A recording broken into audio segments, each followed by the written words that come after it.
దేవుని పరిశుద్ధ నామమునకు మహిమ చెల్లునుగాక. మరొక వాగ్దానంతో మీతో మాట్లాడడానికి ప్రభు చూపిన కృపను బట్టి ప్రభు నేను గణపరుస్తున్నాను. ఈ దినమందు దేవుడు ఇస్తున్న మరొక వాగ్దానం యోబు గ్రంథం 5వ అధ్యాయం 21వ వాక్యాన్ని ప్రభు మనకు వాగ్దానం ఇస్తున్నారు. నోటి మాటల చేత కలుగు నొప్పి నీకు తగలకుంటా ఆయన నిన్ను చాటు చేయును. ప్రళయము వచ్చినను నీవు దానికి భయపడవు. హల్లెలూయా. నోటి మాటల చేత కలుగు నొప్పి. మీకు ఒక విషయం తెలుసా? దేవుడు ఆకాశం మందు ఉన్నాడు, మనం భూమి మీద ఉన్నాం. మీ మాటలు కొద్దిగా ఉండాలని దేవుని వాక్యం సెలవిస్తుంది. కొద్దిమంది ఎంత ఇష్టానుసారంగా మాట్లాడుతూ ఉంటారో వారి మాటలు. కొద్దిమంది మాట్లాడుతూ ఉంటే చాలా నొప్పి కలుగుతూ ఉంటుంది, చాలా వేదన కలుగుతూ ఉంటుంది.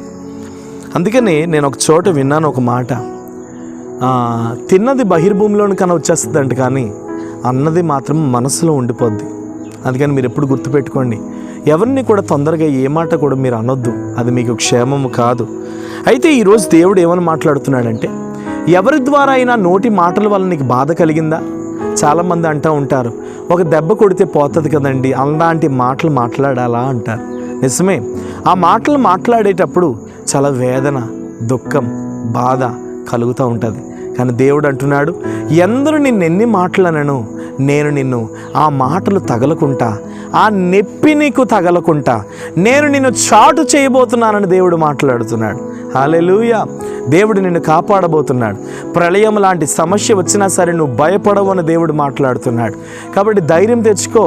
ఎవరో నన్ను ఏదో అన్నారు, వాళ్ళు ఇదన్నారు, వీళ్ళు అదన్నారు, వీళ్ళు ఇలా చేశారు, వాళ్ళు అలా చేశారు అని ఎందుకు బిడ్డ మాటిమాటికి నువ్వు అలాంటి మాటలు మాట్లాడుతున్నావు?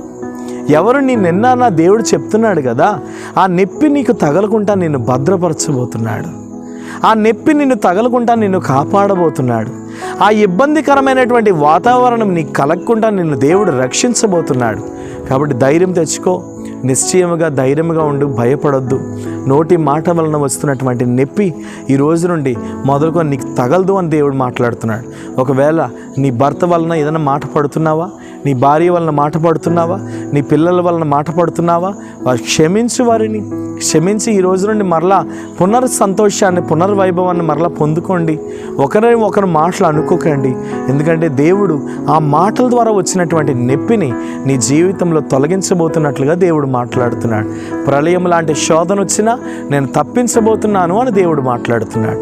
కాబట్టి ధైర్యం తెచ్చుకో. నిశ్చయముగా అలాంటి కృప నిన్ను, నీ కుటుంబాన్ని వెంబడించును గాక. ప్రేమ నమ్మకము కలిగిన తండ్రి, ఈరోజు మీరు మాట్లాడినందుకు స్తోత్రాలు.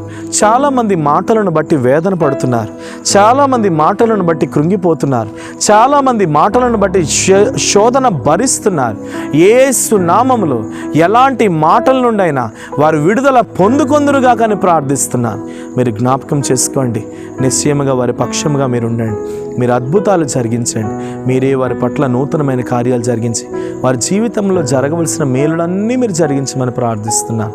మీరు దీవించి ఫలభరితముగా చేసి అనేకులకు మీరు దీవెనకరంగా మార్చమని యేసు నామముని ప్రార్థన అడుగుచున్నాను తండ్రి. ఆమేన్. God bless you. ప్రభు మిమ్మల్ని దీవించును గాక. ఎటువంటి నొప్పి, మనుషులంటువంటి మాటల ద్వారా ఏ నొప్పి తగలకుండా దేవుడు మిమ్మల్ని భద్రపరచబోతున్నాడు.